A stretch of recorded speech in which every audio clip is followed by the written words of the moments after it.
Okay, so at this time, I have the pleasure of introducing our second panel of the day, the Get Motivated Grad panel. I'm pleased to introduce you to 4 of our successful Mount St. Vincent University graduates. We have David Reynolds from Room 8 Group, Gideon Singh of Rouge Restaurant, and Alison Carpenter of Graphite Innovation and Technologies. Let's give them a round of applause. I'll start the session with a series of questions for our panelists, and we might have time at the end for student questions. So to start with, please introduce yourself, where you currently work, and the path you took to get there. Wow, okay. This is gonna be a little bit of a story, but so my name's Dave Reynolds. I'm the CEO and founder for the Room 8 Group. So I could say the path that I got here was through a couple of different companies. Thanks very much. I actually started my first larger company when I was actually at the Mount. So I patented a product called Quick Snap. So it's a 2-piece plastic clip that went on any lace-up shoes. Never had to tie your shoelaces ever again. And actually I got my first investor at the Mount. So it was really cool. And actually one of the late professors, Bob Bagg, actually helped me find a manufacturing company in Hong Kong. So that being said, I was raising money. I don't know, by show of hands, who has Peter Marmorcat as a professor? Oh, wow. He's not popular. But anyways, the biggest thing is he goes, I know you're raising money. He said, you should go on this thing called the Dragon's Den. And at the time I was like, I have no idea what it is. This is season 3. And I said, well, what do they do? He goes, go on, pitch your idea. They give you money. I said, perfect. We're trying to get sales. Wasn't sure about the program. We applied for it, went on the show. Went in with the whole concept of getting no's, making some sales. And we went on, pitched, and actually partnered with Arlene and Brett. So that was the first company. Sold that, and when I sold the company, I actually had to give my cell phone back. So I went to the mall. Next thing you know, 10 years later, I was in telecommunications, and I was running Eastern Canada, a huge team of a couple hundred employees. And part of that, my sales strategy was actually coaching, and that's actually what our company actually turned into, was a coaching company. So literally transitioned over into coaching with law firms like McGinnis Cooper, Premier, which is a large mortgage company. Now we're big into the tech space kind of all over the world. So I would always say my story is always kind of falling backwards into the next opportunity, but now we're kind of have clients all over the world for succession planning, performance management, and a lot of leadership development. So that's my short version.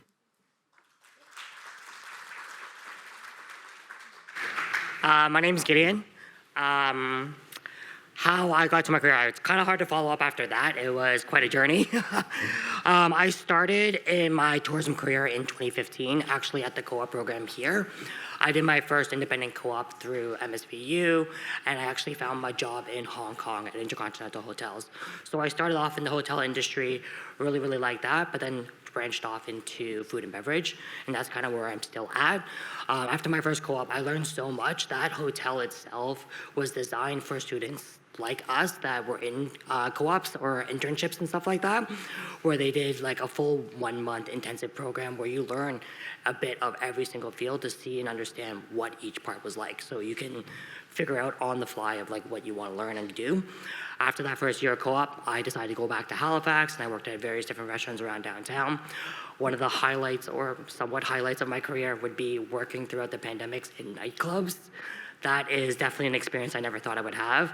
Understanding what people are like pre-pandemic, post-pandemic, and during the pandemic, of being locked up at home and wanting to go to the clubs and party, that was a sight to see.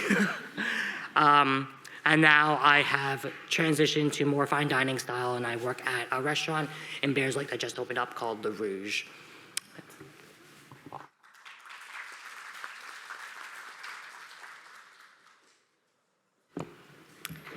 So my name is Alison, and I am the accounting manager at a small R&D manufacturing company in Dartmouth currently. I graduated from the Mount a few years ago, and I'm an accountant who hates tax and audit, which kind of limited my options coming out of school. So I didn't have a job lined up at the Big Four like most of the accounting majors did. So I actually took a small summer job that was typically a co-op position, so I was a little overqualified, but it was something to get me in the door, get some experience in my field, because I was doing retail management my whole time through university. So I did that for a few months before I started working for Marsh Captive Solutions, which is a very small niche area of the global Marsh & McLennan brokerage company. And so they do captive insurance management, where we do all of the financials, audit, and regulatory practices for captive insurance companies in Bermuda and Hawaii and all over the world. So I did that for 3 years while I worked towards my CPA, and then in January I switched to GIT.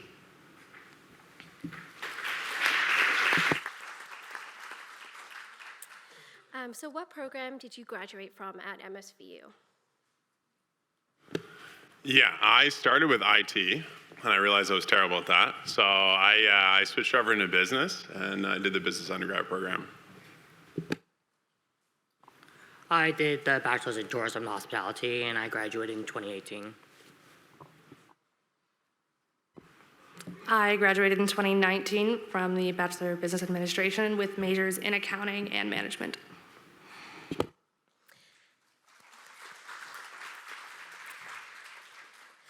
Can you describe how your experience at MSVU shaped the direction you were able to take after graduation?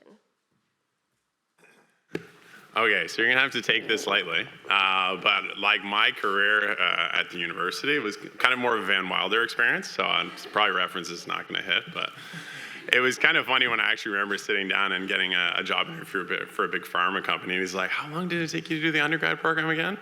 So I was there for a while, you know, my GPA wasn't a flex, but I would say I networked with the most amount of people possible.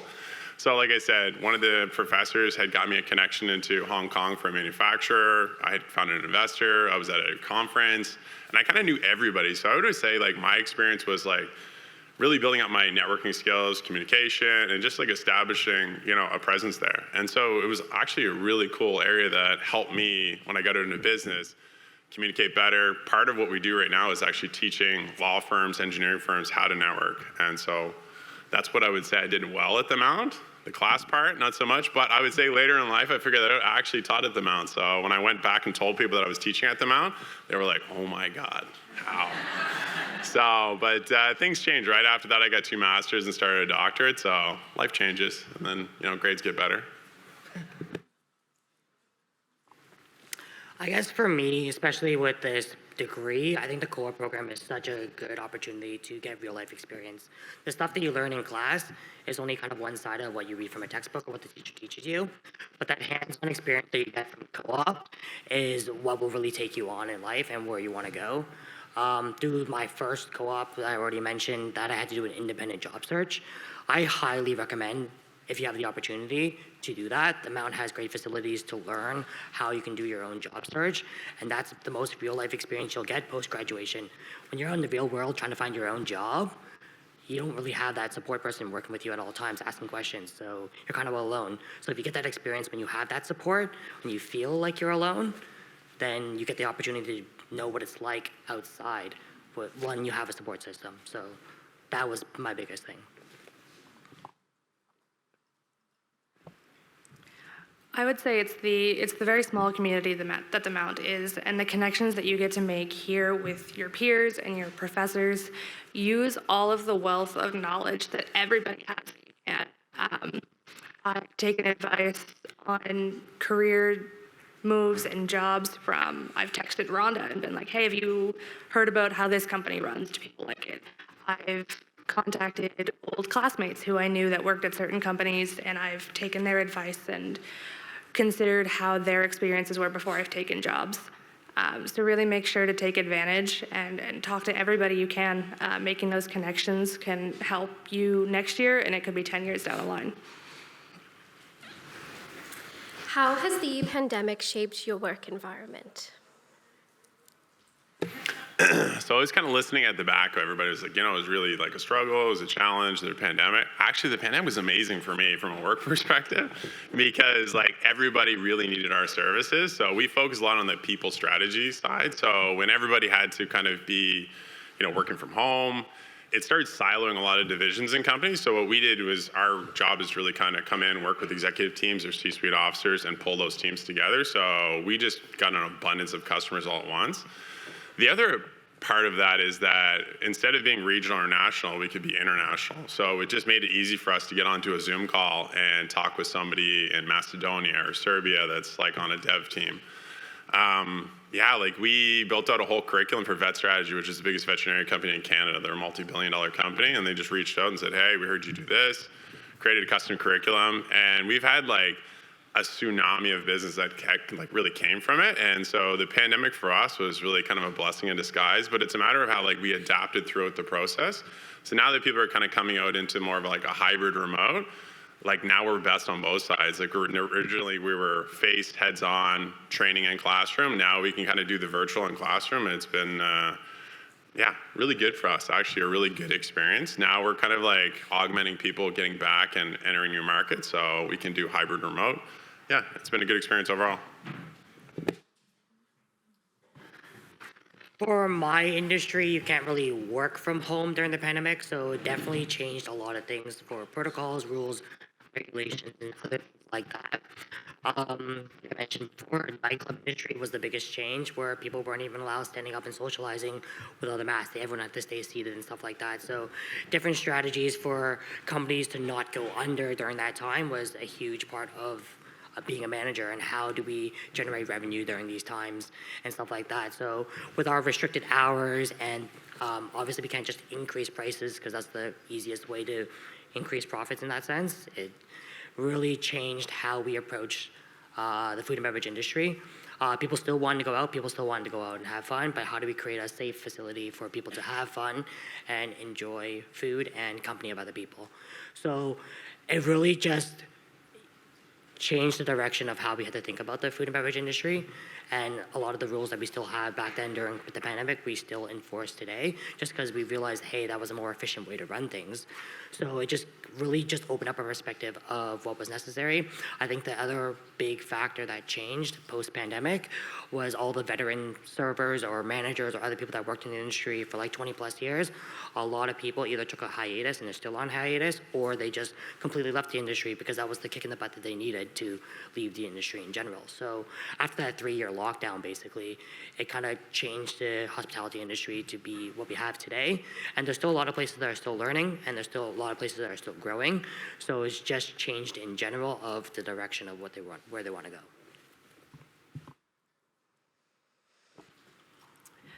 Similar to what David said, that I was working in an office, so it was a fairly easy transition where Friday we got the email, hey, everybody's working from home starting Monday. And we were like, okay, it'll be a couple weeks and then we'll be back in the office. No, it was 3 years later. So working from home didn't do much for me, where most of my clients were in Bermuda at the time, so I was used to communicating via Zoom anyway. But I feel like it made separating work and life difficult, where you weren't leaving your laptop at the office and shutting it down at 5 p.m. Your office was 3 steps down the hall. You could work at any time. You could check your email any day. So I think that made things a lot more difficult. And it also, I was working in the insurance industry at the time. So COVID and the pandemic brought a whole new insurance branch that everybody needed. So that made it a lot busier and boosted business for sure. We look what you're doing good for time, so I'll tell you a funny story. So during the pandemic, I was working at this telco company. They were the biggest third-party retailer in Canada. And I had a position where I was taking care of like all of Eastern Canada, but I was side hustling this business, doing coaching for like Metis Cooper and all these other tech companies. And so I was kind of getting bored with the current job that I was in. So I was like, you know what, I think I'm gonna take on this full time. So there's a huge company in New Brunswick that offered this massive contract. And so I was like, you know what, this is a great transition time, February 2020, so just think about the timing there. I was like, you know what, I'm gonna leave this 10-year position, getting paid a ton of money, and I was like, I'll switch over and do this full time. And then I took a vacation down south in March, the middle of March, so you can picture the timing as well. And I was like, pandemic's not a big deal, there's this little virus thing. And literally the plane that came down to pick us up had one person on it. And it was wild. So I got back and I was like, oh my gosh, what's going to happen? Are they going to cancel the agreement? And this was like the only contract we had at the time. And so that went for about 6 months. And they were like, this doesn't make sense. We're paying you a ton of money and we're just not generating the revenue. So I kept one customer. And so I had one customer in 2020. And since then we've had about 70 companies all over the world. So, which has been really fortunate. But the second lesson I'll say about the pandemic was really about work-life balance. Is like, I got to a point where, like when I looked at my calendar, it was like every block represented $1. So I was like, awesome, I'm just gonna play Tetris. I'm just gonna fill every single block there is. And it was great from a revenue perspective, but I had like some days where it was like 14 back-to-back meetings in different time zones. So I was like starting at like 6 and finishing at like 7. And I had like a pile of like wrappers for protein bars because there was 2 minutes between every meeting. And so I think it's about finding balance. So as I kind of started navigating through, it was about finding like your breaks, you know, things that kind of like kept you like healthy, so you weren't like half passing out midst of a meeting. But those would be like some of the things is like, I would say during the pandemic is finding balance. So we did that a lot for our clients, but never really did it so much for ourselves. So finding like a healthy balance on what your routine is really kind of your way of kind of optimizing your service as well. So. So what is one major piece of advice you would give to the students here today? I already gave you my biggest piece for a student here is the co-op program here and doing your own job search. That's a big part of it, but I won't address that one. The other part that I would say is there's always an opportunity to learn, whether it be good or bad. If you have a good manager or a bad manager, I can honestly say through my management career, I've learned the most from poor management because I've learned what not to do. And luckily, I don't have to make those mistakes. Someone else already made them for me. So through that career path, I've learned so much because I'm a type of person that always wants to keep learning. And if you give yourself the tools and ask people around you or just like are genuine about what you want, you can achieve that with no issue in that sense. It's the mentality of just because you're in a bad situation doesn't mean that situation has to be yours. You can go and learn from other people's experiences and learn from that and develop your own path. So that's a big part of it.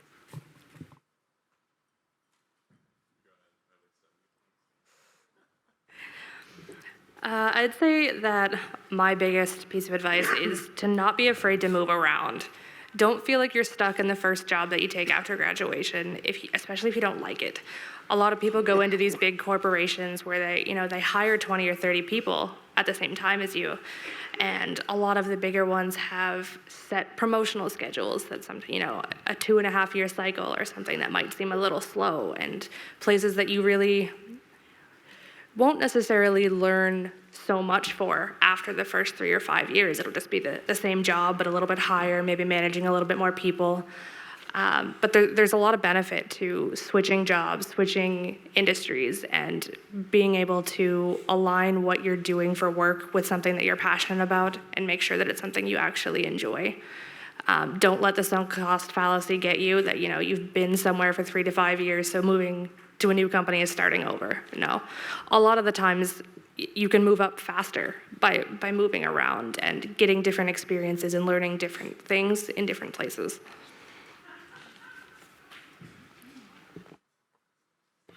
Okay, so they said 1 point, so I've got like 9. So be prepared for a bunch of quotes here. But I would say find a morning routine. Everybody says they're not a morning person. That's fine. You can be a morning person. Figure it out.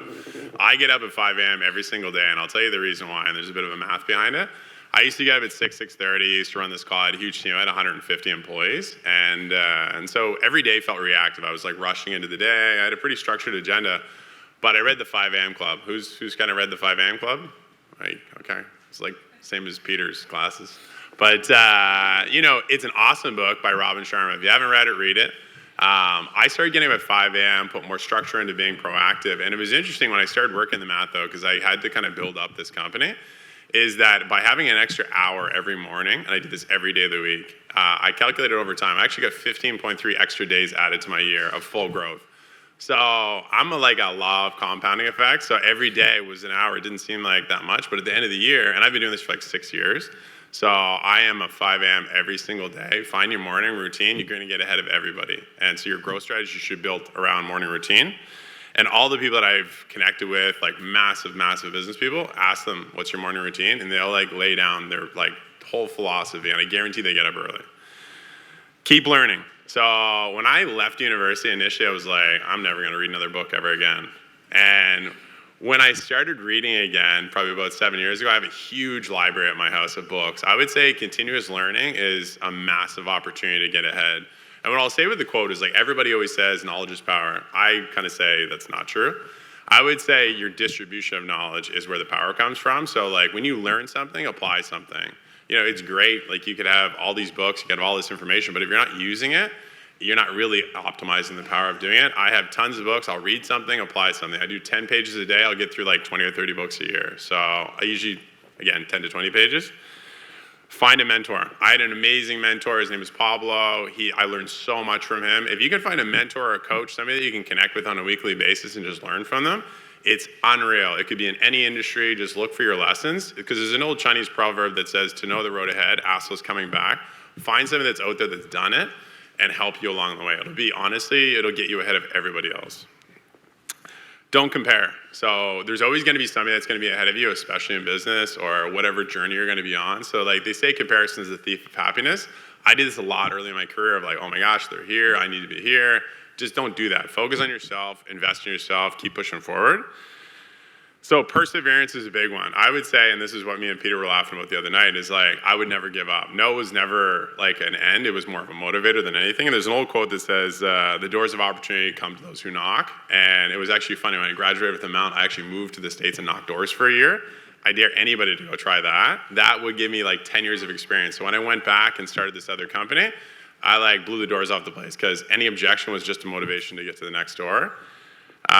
Be curious, ask good questions. Our whole philosophy with our consulting company, and the reason why we can work with like pharma companies, engineering companies, is the less we know, the more we can help. So we're really good at asking questions. So every question is kind of like the key to a door that for some people hasn't been opened before. So if you're really, really good at asking questions and you're curious, hone that skill and get really good at it. There's so many people that are in rooms that are smart people that are trying to just talk and tell and persuade. That's not how you're going to get far. You're going to ask questions, you're going to learn, you're going to listen. Those are the key pieces that are going to push you forward. And then I would say, don't rush. Like I always like looked ahead of like, when I get here, when I do this, I'm going to be this, da da da da da. Honestly, if I look back at all the things that I've done over the last 10 or 15 years of like high level business, the journey has been really the biggest part of your outcome. So like enjoy it along the way. There's probably 20 other things I could say, but those are like probably just the high level ones that I would like really focus on. And I would say on top of that, just to finish, is part of our core values with our company is consistency, discipline, and standards. Find a way to be consistent, establish structure for yourself, and like maintain or understand where your standard is. And that spins off to like establish your non-negotiables. So kind of create a little bit of non-negotiable standards. And if you guys have questions or you're at dinner tonight, come ask me what those are. We do that for companies. A lot of people will say they have a standard, but as soon as you negotiate it, you don't have a standard. Find something you can live by that's really your compass, that's really gonna help you get to where you wanna go.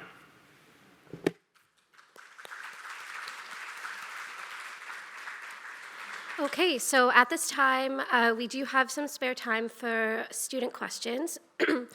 Same as the previous panel, if you have a question, you can raise your hand and then someone will come to you with a microphone. Hi, I was just wondering, what are some tricks that you've used to like stay on track and stay productive and not get completely distracted by something?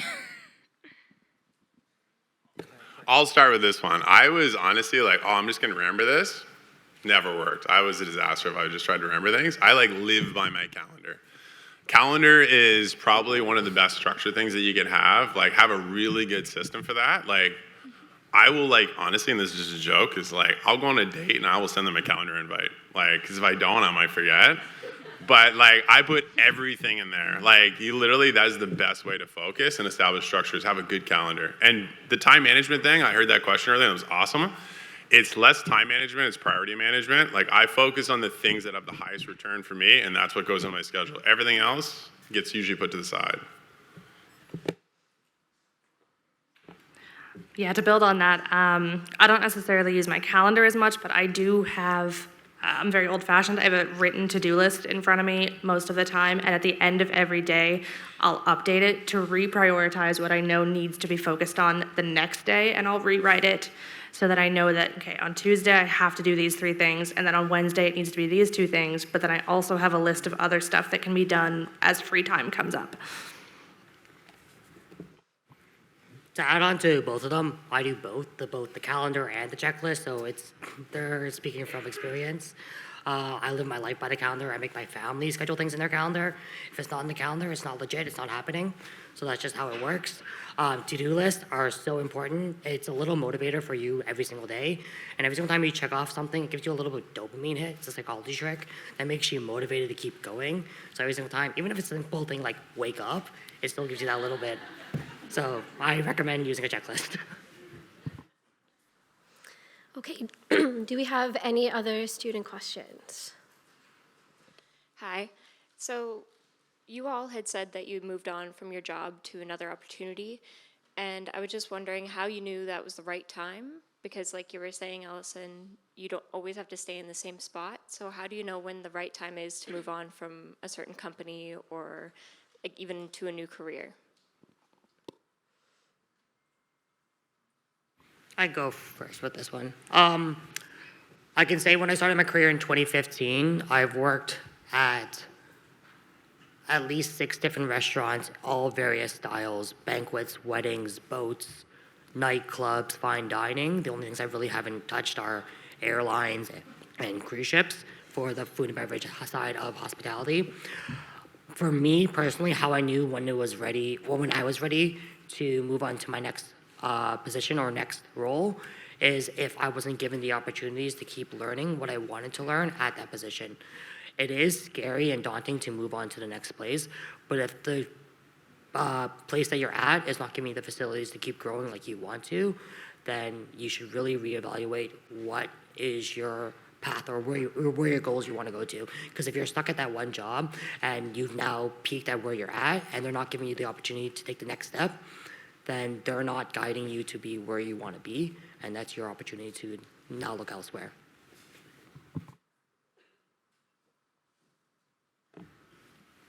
So my thing was that I was there for 3 years, maybe a little bit more at the time, and I had moved up a position or two from where I'd started, and I knew the progression line of the promotions. I knew where I'd be going if I stayed there longer. And as I said, it seemed more so that I was doing the exact same job. I was just going to have more clients. I would have more people under me that I was going to be reviewing, but I wasn't going to be learning anything else. I had already learned most of the industry. I knew what I was doing and how to do my job. And I wasn't super enjoying it either. It wasn't necessarily a big firm, but it was client service. It was 40 to 60 hours a week, depending on the week and depending on the time of year. And I knew that where I wanted to be was in one company where I knew top to bottom, where I was involved in everything, and it wasn't just like pushing out financial statements for 20 different companies every month. So I knew that I'd gotten everything I could have out of that, and that I could take that and learn more elsewhere. So you guys can probably get what I'm probably going to say. I mean, I would just jump into anything if I saw there was an opportunity. My philosophy was always, say yes and figure it out. That was the reason why, we were in industries that we never thought we'd be in, and we just accepted the opportunity and jumped in and did it.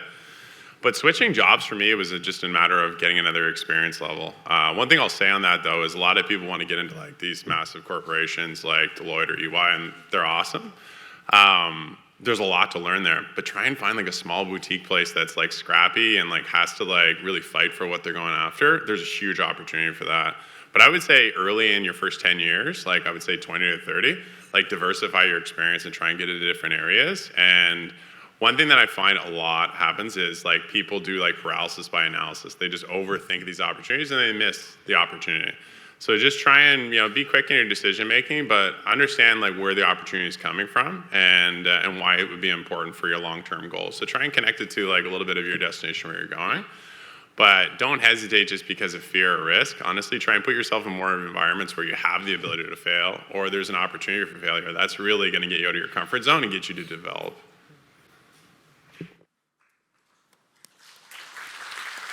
Thank you, guys.